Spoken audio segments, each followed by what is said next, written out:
Hey, welcome to a Wiser Retirement podcast. Leaving a financial legacy isn't something that happens by accident. It takes planning. We've put together a guide with 7 steps to leave a financial legacy and have made it available for free on our website. This guide covers designing your legacy, estate planning, financial education, and protecting your legacy. The link to download 7 steps to leave a financial legacy is listed in the episode description, or you can go to wiserinvestor.com, scroll to the bottom, and find it there. Now on to today's episode. Welcome to Wiser Retirement Podcast, where we believe the best financial advice should always be conflict-free. I'm your host, Casey Smith. With me today is my co-host, Brad Lyons, and we're going to talk about leaving a financial legacy. Hey, Brad. Hi, Casey. Hey, I'm really excited about what we're going to be doing this quarter with this theme that we're running. We have a lot of guests coming on, but most importantly, if you want to get a jump start, you can go to our website, wiserinvestor.com. You can scroll down to the bottom. You can download our white paper on 7 steps to leave a financial legacy. And this process, I don't know, it's going to be very interesting conversations. I think for the next few weeks here.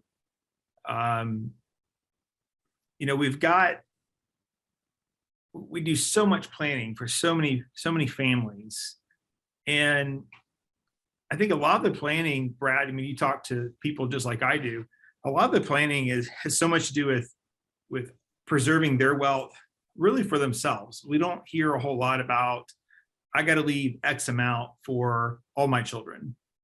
And so much of financial planning is like, can I make it?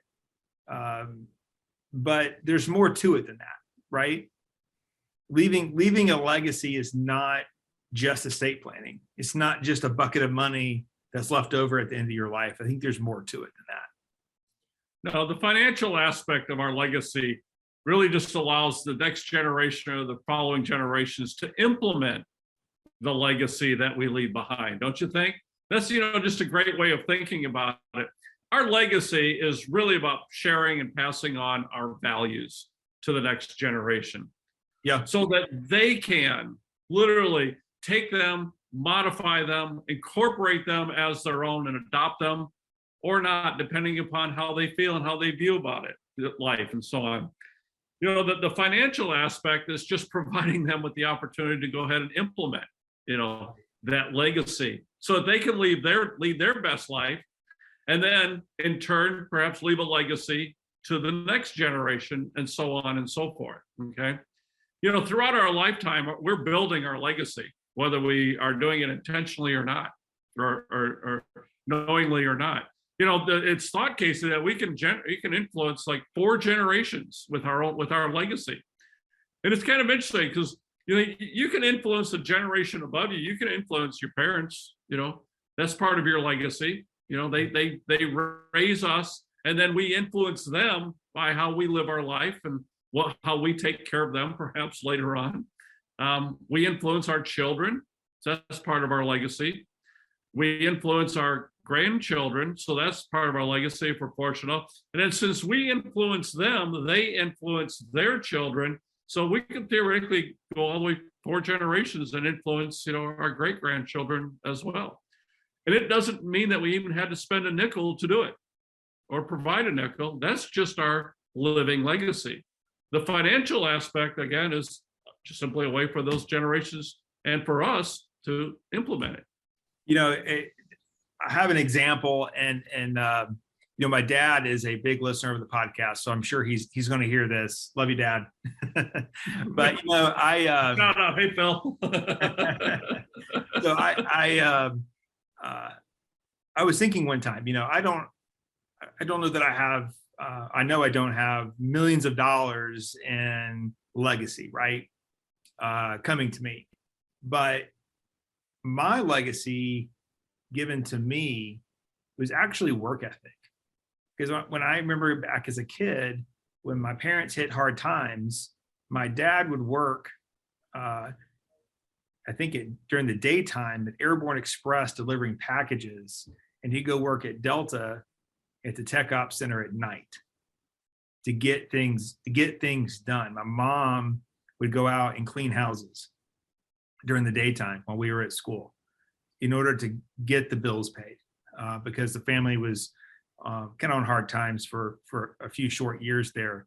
And when I think about my dad, I think, I can't remember how many years of service he ended up at Delta. I want to say he was close to 30 years, but he ended up, I believe, only calling in sick 1 or 2 times, and it was related to a medical procedure. And man, that's not normal. That's not normal to have that much loyalty and that much of a work ethic, right? To get things done. I go back to my grandfather. My grandfather was a salesman up until the mid 70s and became a pastor. But my grandfather was probably this would be my mom's dad, probably one of the best salesmen I ever met. He was always at top of the club for selling Electrolux and Encyclopedia Britannicas, right? And you think today 2 things are almost obsolete, right? And I asked him one time, I said, how did you sell so many vacuum cleaners? I can't fathom this. And he says, well, they told me that if I unwrapped one, I had to keep it, had to pay for it because they wouldn't take it back. And I couldn't afford to keep it. So I just unwrapped it and went house to house until I sold it. And once I sold it, I went back to the car and pulled another one out, unwrapped it. So I look back through my family and I was like, man, everyone along my family line on both sides were extremely hard workers. And I've always told people, I'm not always the smartest person in the room, but I know that I'll stick around to figure out the problem because I can outwork every single person, right? Yeah. And so that's such an important legacy. I think about our client base, and we have successful businessmen who have sold their companies, and we're managing the proceeds from that sale for them so they can have a great quality of life. But we also have guys that were pole climbers at our local utility company that are will pass on a reasonable amount of money to their children, but nothing crazy. But yet I'll look at their children, and their children have the same work ethic that they had, right? But yet some of the more wealthy clients that we've had over the years who have now since passed away, so I can talk about it, I'd say that their children didn't launch very successfully at all. And so it's part of your legacy planning has a lot to do with, wills and trusts and how you pass those assets as tax efficiently as possible. But, also it has a lot to do with what do they do once they receive the money? I mean, I've worked for the second generation in several cases, and I felt like they're standing there waiting for their loved one to pass away so they can spend the money, or they've already spent the money before they pass away. And it goes back to really step 1 in our 7 step is design your legacy, because there's an old saying, shirt sleeves, the shirt sleeves in 3 generations, right? And so it's a situation where the first generation works hard, sacrifices, creates all this wealth. The next generation is the beneficiary of that wealth. But by the 3rd generation, it's all gone. It's all been lost. And it's not unique just to the American culture. There are examples of this type of, family behavior and cliches, that go along with this across all cultures, Chinese culture, European cultures, et cetera, that have a certain, pattern of wealth creation through hard work and sacrifice. And the second generation, you say, coming along and utilizing it. And the 3rd generation just kind of sitting back saying, hey, this is all right. But by then, they're back to square one, or having to go back to square one, or their next generation having to go back to square one and starting all over again. Such an important part of passing on legacy is telling a story. It's saying, this is our family. This is our family history. This is our family story. And I think that gets lost because, we don't really, at least my family, there's no family reunions really. They don't really do that anymore. They used to be a big thing, especially in the South, but we don't tell the story. So I just had an idea. We have all this fancy podcast equipment. Of course, today we're back in Zoom because I'm traveling with my son this week. But in the office, we have we've spent thousands of dollars on a podcast setup. I'll put this out there to any of our listeners. If you're, most of you are probably in the Atlanta area. If you want to record something to tell your family story, people could come into our office, use our podcast equipment, interview their loved one. And we can document that and put that in the cloud somewhere where they can always get to it. Right? You think about that. 3 or 4 generations now, being able to listen to the stories of your great grandparents. We have the technology to do this now. We should do this more, where we record. It's kind of, you can do a Q&A, right? I should probably get my grandparent or our grandfather in and do a Q&A on selling Electrolux vacuum cleaners, right? Well, you memorialize the legacy. Yeah. Right. Yeah, exactly.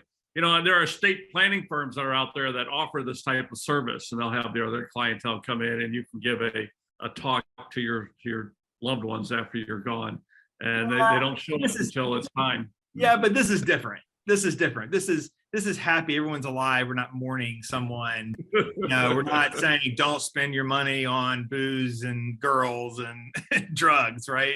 We're not leaving that kind of conversation. We're just telling the story. I think my grandfather, my dad's side, was really big into ancestry, and maybe I will in my older age. I don't have the patience for it now, but I believe that there was even like a Mississippi boat driver of some sort in our family. It's just knowing that stuff and understanding like who we are and how we're made up. Okay, so maybe I need to pass on to my children, not subliminally, but just verbally. Smith family is hard workers. We're honest and we're hardworking people, and maybe that is their go-to sometime when they're in trouble, right? They hit a rough spot and they go, look, my whole family's had rough spots before. They just work through it. I'm going to work through it. I don't know. I don't have all the answers. I just know that you have to do something to design your legacy. You can't leave it to chance. You can't leave it to chance. What I see, and it's actually a point further down on our list, is just not understanding how to use money. Like, I don't know that I was ever taught this is how you handle money, right?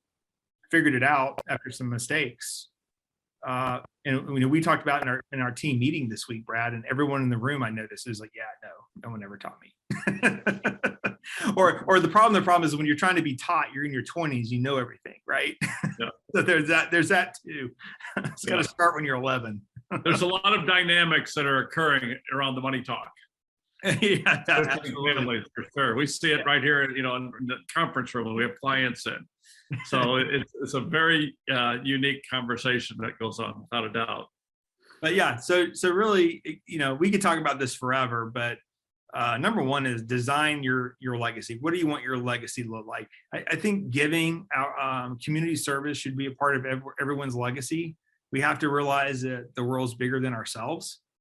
And some families do that really well. I don't know that my family does it really well. I think it's the season that we're in right now with everyone running in a million directions.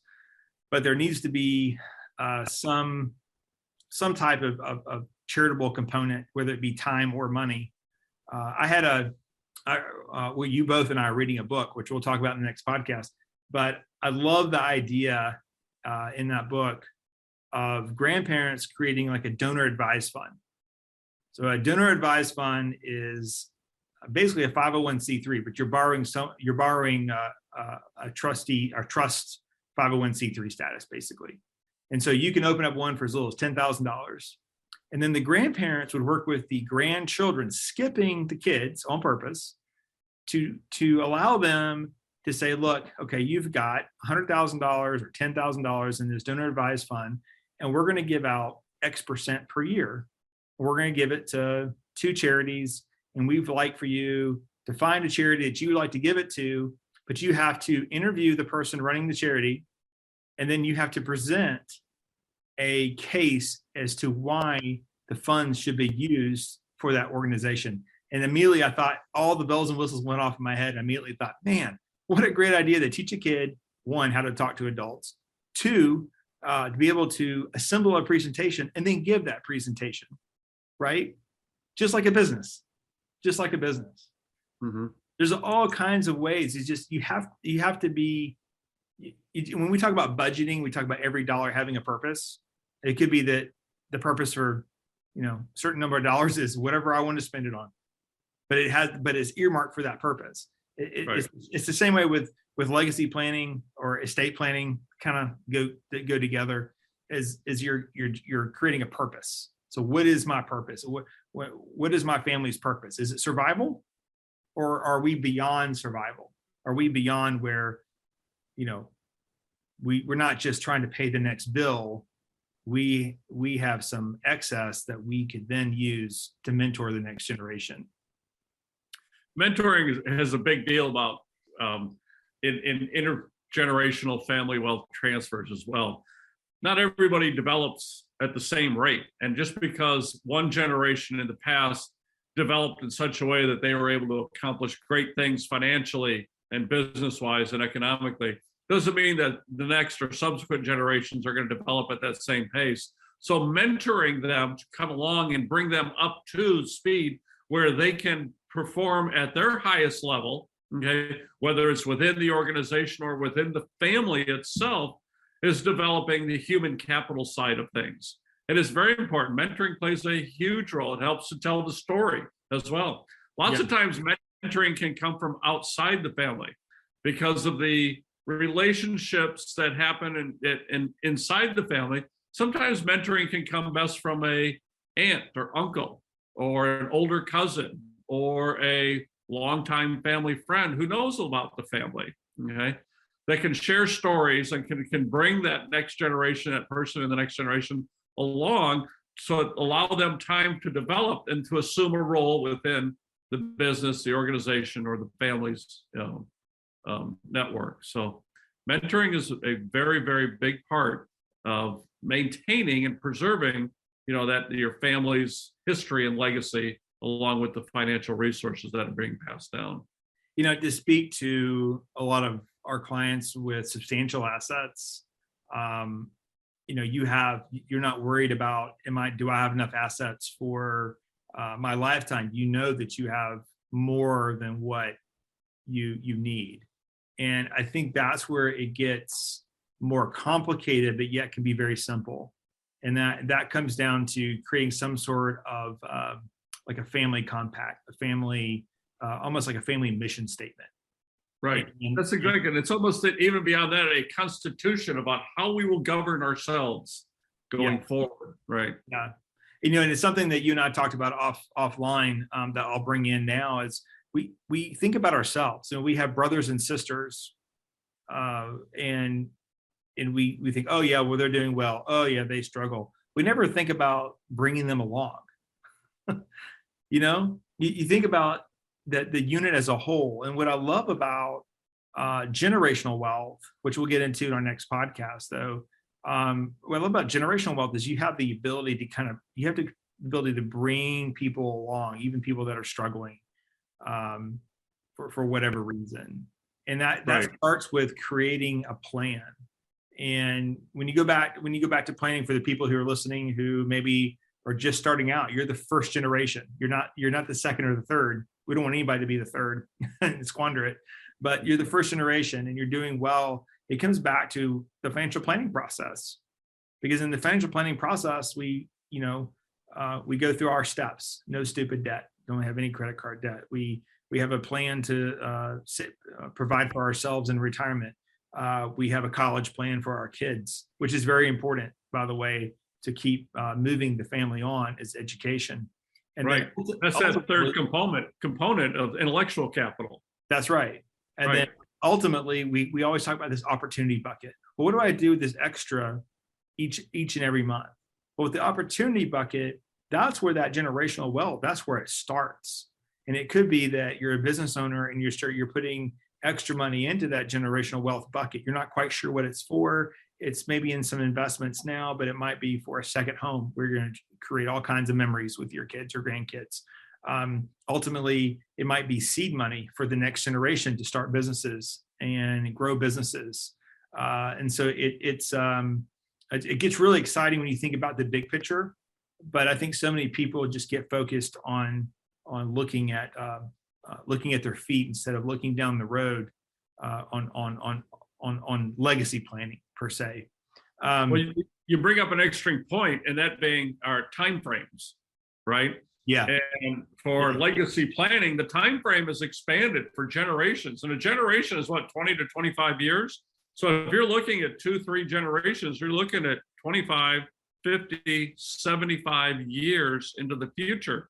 So the decisions that we're making today in our legacy planning for ourselves, Casey, is going to have an effect that we probably are not going to see, but they will, and they'll look backwards and see the legacy that occurred prior to them so that they understand the behavior that they hopefully can exhibit in the future, given the certain cultural norms that exist then, okay, in order to continue the Smith family legacy. Right. So again, we could stick on the first topic for a very long time. But so once you have designed your legacy, you've put forth rules and objectives in your mission statement, and you've gotten your family to say, yes, this is what we want to do as a group moving forward, and you get everyone to sign off, because you can't do it with one person. It's a group effort, because again, generational wealth goes 100 plus years, right? And that's the hard part, is you can't get over 100. By 100 years, it's all been squandered for the most part, statistically speaking. So it's really thinking down the road. But then once you have that plan together, you got to assemble a team, and good professionals can be hard to find. We know this, right? We're a fiduciary fee-only financial planning group that talks about and thinks about things like this. But yet we're still called financial advisors, and we're the same as the Edward Jones down the street that just wants to sell you a product, or Merrill, or Wells Fargo, insert broker name here. And they're all kind of the same. They're not talking about any of this stuff unless you're going to walk in the door with $100 million. Then you might get to the private wealth side of things. Yeah. But ultimately, what's the term that we use here? Back and forth. It's not just financial advisor; it's trusted advisor. Right. Yeah. We want to be the advisor that makes that first phone call. The first phone call that a client makes, we want it to be to us because of the trust. But our industry is so messed up that they trust other people too, and that might be a really good person. And I'm not saying that if you're a broker, you're a bad person. It's just the toolbox. The toolbox is messed up, in that to give this type of advice, you're not being compensated. So why would you? Ultimately, you need to sell an annuity or a whole life policy or a mutual fund. That's how you feed your family. And that's right. That's the problem I have with our industry, is that shouldn't be the case. The SEC should just shut that down tomorrow, and they're not going to, because there's so many special interest groups that prevent that from happening. But they're trying. The Department of Labor, for example, is now stepping in to try to curtail things and make them better for people. But they just they're not going to have enough manpower to do this. But anyway, to maintain the legacy, bringing in outside specialties is important, because you're getting a little bit of an outside view sometimes. And secondly, you're taking putting in place the person with the highest level of capability that you can find. And then it's their role to do some mentoring. And we talked about mentoring earlier. So as they come in, they're actually passing on intellectual capital to the rest of the group, to the family, to input into their governance. So from time to time, bringing in outside, and you have to pay for it, can be a good thing. It can extend the life of the legacy for years, if not generations, by bringing in the specialty need, passing on that intellectual capacity to other people in the family that are in completely different fields of interest. Okay. Yeah. And so they're being brought into the governance of the family legacy now, and they're not, haven't been educated in that. They simply don't know, but they will learn, given that you bring in the appropriate advice and trusted advisors as needed. I mean, ultimately, a financial advisor to kind of quarterback the overall plan, and then supporting that person would be a CPA and an attorney. And I think that's what happens at family offices. We've been able to replicate that by not having them necessarily in the office, but really close relationships that replicate that for our clients, who are a lot of them are, the millionaires next door. But it's important to assemble a team that is working in your best interest, that is not trying to sell product.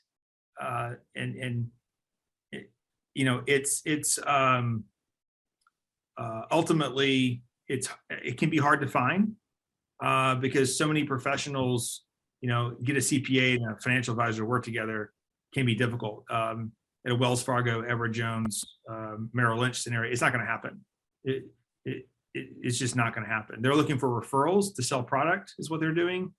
Ultimately, it has to be a fee-only firm. Thank goodness there's so many popping up now that there's a good chance. There's a good chance that you can assemble that team where everyone can work and sync.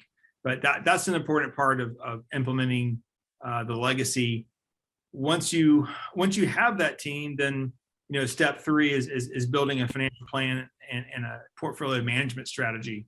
Financial planning is so important in legacy planning. Legacy planning, again, is looking way down the road. Financial planning would be more during your lifetime. How are we going to handle these aspects? But it's setting the investment strategy for a family, and that investment strategy does not need to be your typical mutual funds that are focused short term. Those need to be focused 10 plus years, low cost index funds, right? And real estate. Real estate probably should be a third of your overall wealth. If you have 10 million plus in investable assets and no real estate, or just your primary home, that doesn't seem like a very good mix to me. You probably should have at least one property in there that's either income generating or is in a position where it should appreciate over time. Vacation property, basically. Right. Absolutely. The asset allocation, the investment strategy you're talking about, at that point it becomes very similar to an institutional pool of capital, okay, that is designed to last for almost an infinite time frame, such as a pension or an endowment or things like this. Way large institutions look at managing money. They're not looking at one lifetime or one generation. They're looking at multiple generations, 10s, 20s, dozens, 100 years from now, making sure that they can meet their liabilities that they know are projected to occur. So, yeah. and the same way in a family, liabilities come up. Housing, education, are the two main ones, right? And then the opportunity above that, which we can talk about a little bit later, as you mentioned, funds for starting businesses, et cetera. So these are all known liabilities, that are payments that a intergenerational, wealth management group would want to put out there, plan for, not knowing exactly when and how much, but that they exist, but the strategy is available there and implemented in such a way that it can meet those liabilities years in the future while meeting today's liabilities too. And then step 4 is estate planning. So preparing assets for the next generation. So legacy planning and estate planning have very similarities, but in legacy planning is more of a new phrase for estate planning. But so legacy is supposed to take it much longer, right? And it involves more than just passing off of financial assets. Where estate planning is really just moving assets from one generation to the next generation is tax efficient. Right. The wills and the trusts are just the mechanisms for implementing the legacy plan. That's just the mechanism. The legacy plan begins during our life and extends all the way through it. Okay? Right.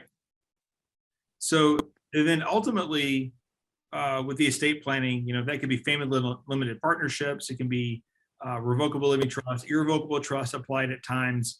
In estate planning, we're probably also looking at long-term care costs. How do we avoid being on Medicaid, basically, or do we purposely put ourselves on Medicaid? Depends on the strategy, I guess. So that's where the financial planner and the estate planner all coordinate together, saying, okay, these are the assets, Mr. Estate Planner, and this is our objective. What do we need to build in place? So if there's premature death of someone, even if someone's just incapacitated for even just a short time, you need to have a power of attorney and medical directive that are all up to date as part of that estate planning process. And ultimately your legacy, because if you check out, if you have all these ideas in your head, you haven't put anything down on paper, you haven't implemented anything, then in the end, you did no legacy planning and you have no estate planning on top of that. That's even worse. That's right. So our heirs assume they didn't want to do anything. Right. I mean, let's tell them. They assume we didn't want to. So, okay. Right.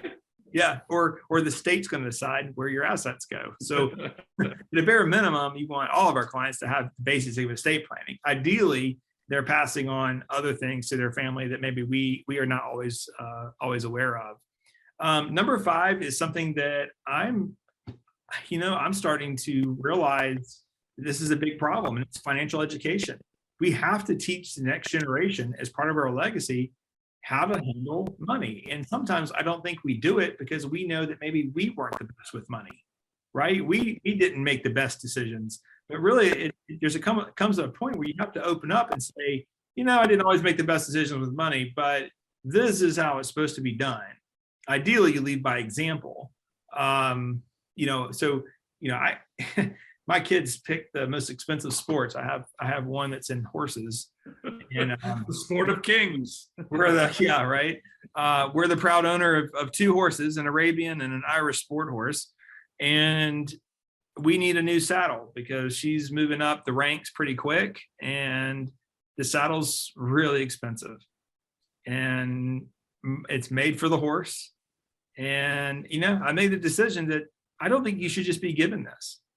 And it was not received well, I'll say that. But basically my mandate was, okay, if I'm going to write a check for this, I need you to understand how money works, that this is not just bubbling up in the backyard. And so I've asked her to take a Dave Ramsey financial peace course for teens.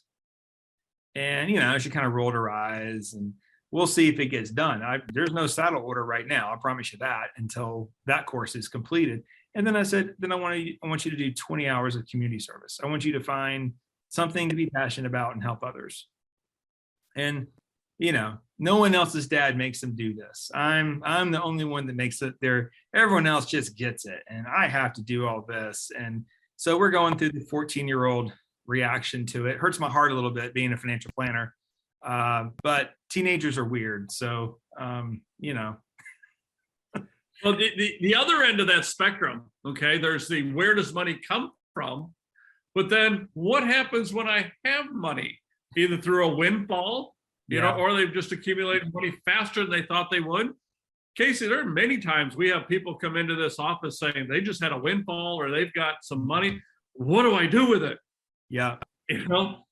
Sometimes my first reaction is, let's not do anything with it for a while. Let's just learn to live with money. Right. How many times have you heard the story of professional athletes who are broke? They had all the time, multi-million-dollar contracts and so on. And lottery winners, 90% of them, Yes. I believe. There you go. Don't quote me on that, but I think it's 90% end up filing bankruptcy of the big winners, not the $2 winners, the big winners. When people are broke, when we're broke from time to time, decision making is easy. No, I can't do that. Right. When there are funds, when there are resources, learning to discern whether or not you want to use the money in exchange for the good, the product, or the service is a brand new behavior to most people. Okay. So simply learning to live with money is an important lesson in life. Okay. It's learning to where it comes from through effort, through work, and through payment. And then once you have it, learning to live with it, that it's not just something that you just there to satisfy your every need and want and desire whenever you feel like it. unless there's, above and beyond what you need. So the counseling is at both ends of the spectrum quite often, right? Yep, absolutely. It's a fascinating aspect, I find. Yeah, and they're left with money, but there was no family mission. There was no, it's like, well, what do I do with it? In the legacy planning, they would know exactly what to do with it. That's right. Because the family business would continue, or the family asset management would continue, or the charitable giving continues, or whatever it is that is that family's mission. They would know exactly what to do, and that's where athletes, man, unfortunately the athletes. I think the NFL now has a rule: you have to be a CFP to even talk to them if you go through the proper channels. But even as we know, the CFP designation doesn't automatically make you a good person. So they're still being preyed on. But ultimately, it's you think about what they could do with that legacy. You think about 50, even just a $20 million contract. You think about what the lives that they could change going forward, but also horizontally. But that's not what happens. It's just stupid things get done.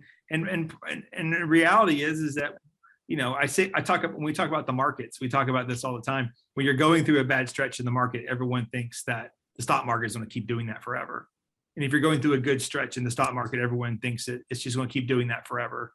And so when you're making that kind of money, you're probably on top of the world, and you think that you'll just always make that kind of money until you blow out your knee. Right. Until something unexpected happens that you hadn't planned for, and then you're scrambling. Okay, I met a can't unwind what you decided prior.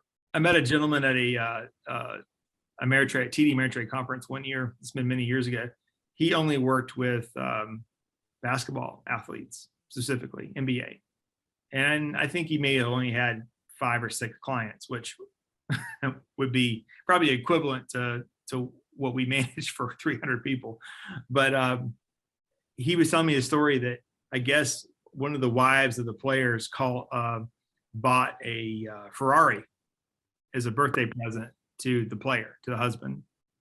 And she bought it, but the husband wanted to be a good steward of his assets. He grew up poor and wanted to be a good steward. So the financial advisor, every single transaction in the checking account, he got an alert over a certain dollar amount. So he gets this alert of cash being paid for this Ferrari. He calls the player. Player has, I have no idea. I didn't buy anything that expensive. Calls his wife. Wife says, oh my gosh, how did he know that? He's like, because he monitors our expenses because he's trying to keep us on track so we don't blow all this money. And he says, what did you buy? And she says, well, I bought this Ferrari for your birthday. And he goes, take it back. He made her take it back to the dealership because it didn't meet the financial obligations or the financial mission of the family.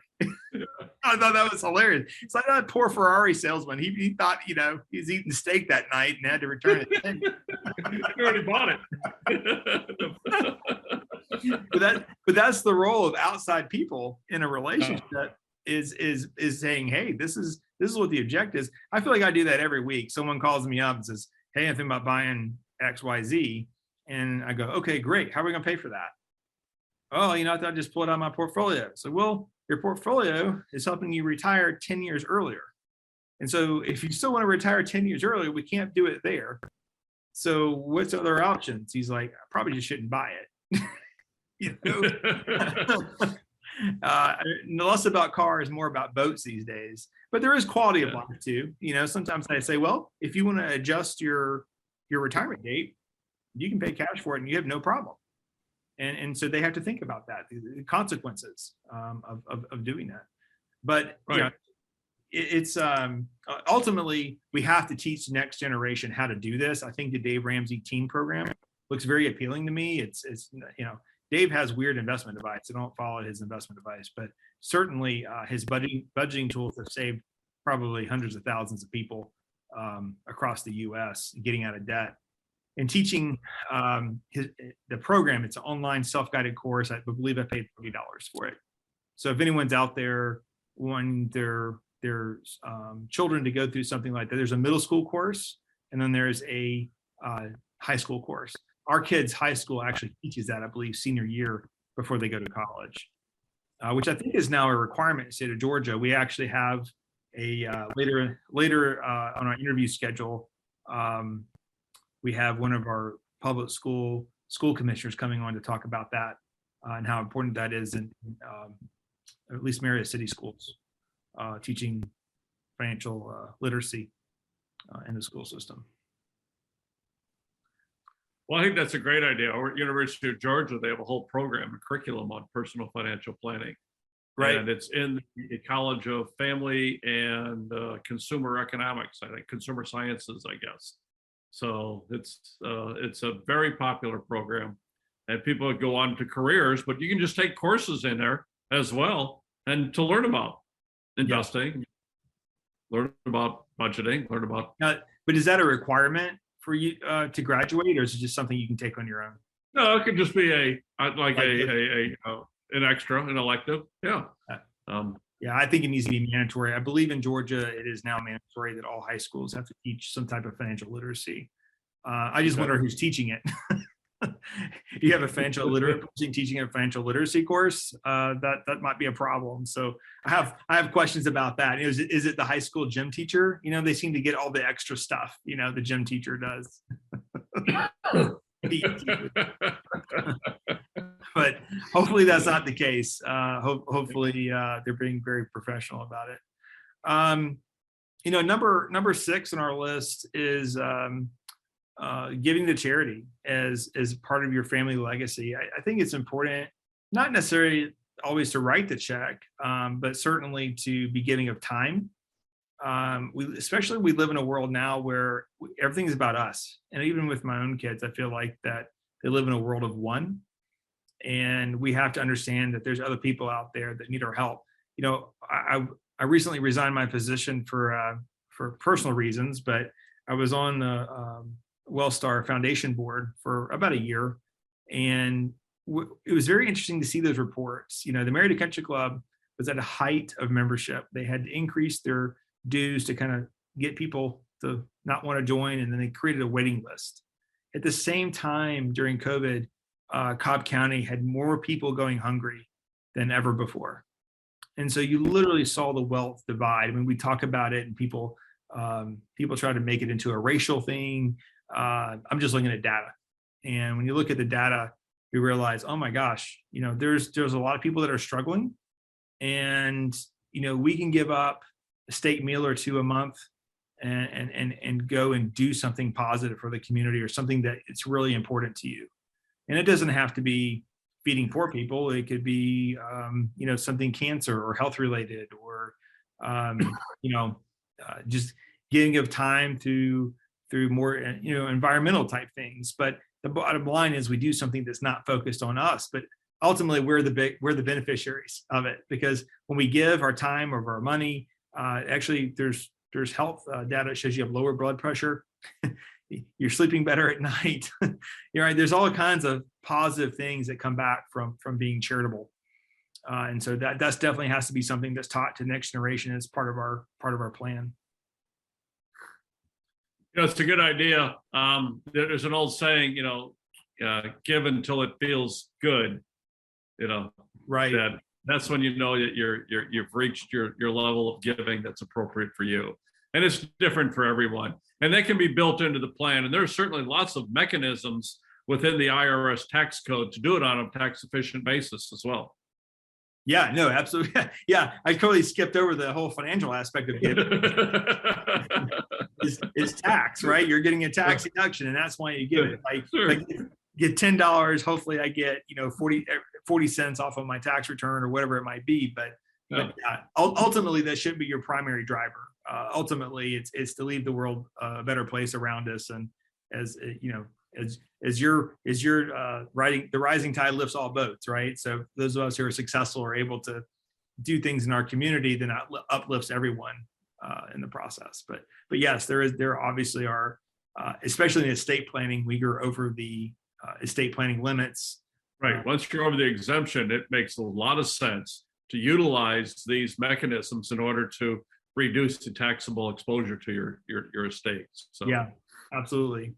And then ultimately, you know, it's not so much, I mean, it is part of legacy planning, because if you lose your assets, then you can't really leave a financial legacy anyway.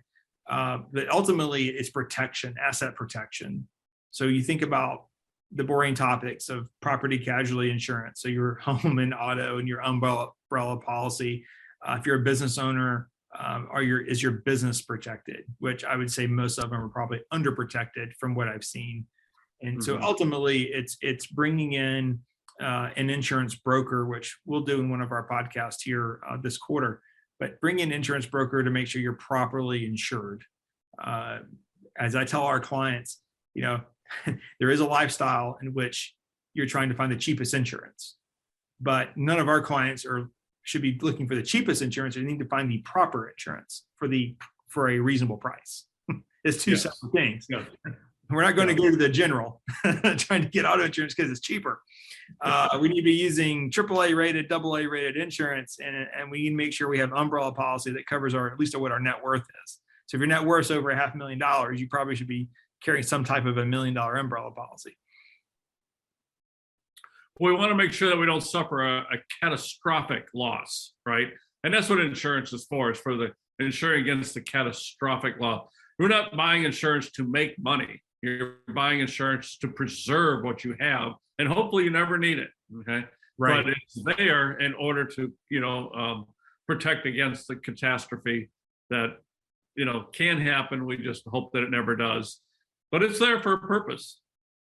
And it's interesting, the whole world of property casualty, you have the Allstate and the State Farm, you have Farmers, you have other just companies that only quote themselves, they don't quote other people. But when you have a home that's worth over $1 million and you drive exotic cars, those probably aren't the best insurance companies. Those companies are for everyday Americans. You probably need to be with a Chubb or a Vault or a Pure, something that specializes in higher dollar homes. And what I think I learned in the last couple of years was agreed to values on cars.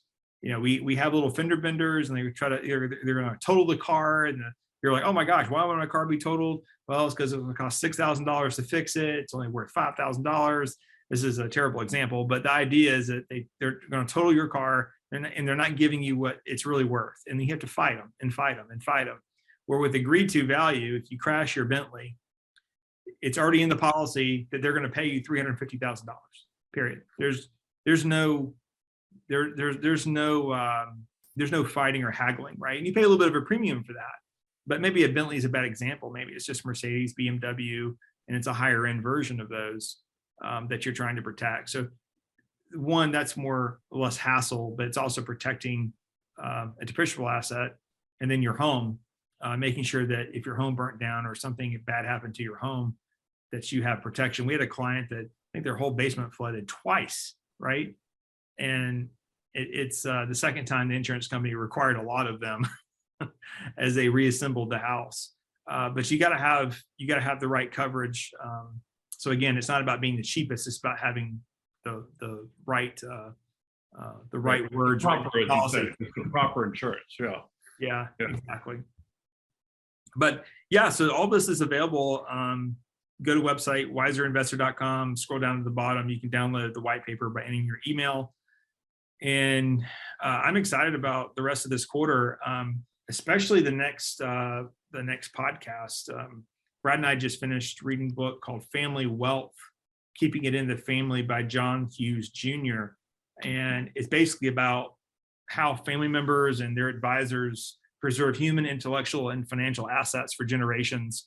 And we both read the book and we're like, oh man, these are all the things that we kind of been talking about, but not in his words for sure. And I'm really excited to bring him to the podcast for our next episode. And I believe he's in Aspen, Colorado, and we'll be doing a Zoom with us, pre-recorded next week. So we'll post that as soon as we get it edited. That and all the other episodes for the rest of the quarter. Hopefully we can take some of the mystery and the mystique out of estate planning and open up a way for people to have this conversation with their families about their own legacy planning. Say, hey, I listened to a podcast. Maybe you'd like to listen to it too. Yeah. And then we can talk about it. So we're opening up an avenue, hopefully, for people to think about their legacy and to have that conversation with their family and their extended family members. And we have templates for a budget. We have templates for determining an investment profile for a family going forward to preserve wealth and generate income for their retirement. I almost wonder if we shouldn't come up with like a template for legacy planning. The mission of my family is, and kind of giving snippets to choose from. But ultimately, it's passing on your family story. We all have that weird uncle we don't want to talk about. We can leave him out of the family story, but it's being able to preserve that and say, this is what our family's about. This is what our family has done. And this is now what your responsibility is. And I think it's a cool idea. So if anybody's out there listening and they would like to do that with their family, we'll open up our office to you. Just come by the Meredith Square and schedule some time to use our podcast equipment. I think that's a cool idea. Very nice. Yeah, I look forward to seeing them. All right. All right, Brad, great conversation. I look forward to the next one. Sounds good. Thanks for listening to a Wiser Retirement podcast. We hope you enjoyed today's episode. Make sure to subscribe wherever you're listening, that way you don't miss any new episodes. We would also appreciate if you could leave a rating and review. If you have any questions about anything that was discussed today, head to wiserinvestor.com and reach out. We would love to hear from you. This episode was produced and edited by Lilton Moore. This podcast is strictly for informational purposes only and is not to be considered as investment advice or a solicitation to buy or sell any financial products, securities, digital assets, or any other investment vehicles, or a basis to make any financial decisions. Wiser Wealth Management Incorporated is a registered investment advisor with the SEC. The host and/or guest may personally own securities, digital assets, or other investment vehicles mentioned on this podcast. Neither the host nor guest of the show are compensated for their participation, and no referral fees are paid to or received by any host or guest for clients, listeners, or similar interests. Investments involve risk, and unless otherwise stated, are not guaranteed. Be sure to first consult with a qualified financial advisor, tax professional, insurance professional, and/or legal professional before implementing any strategy discussed herein. Past performance is not indicative of future performance.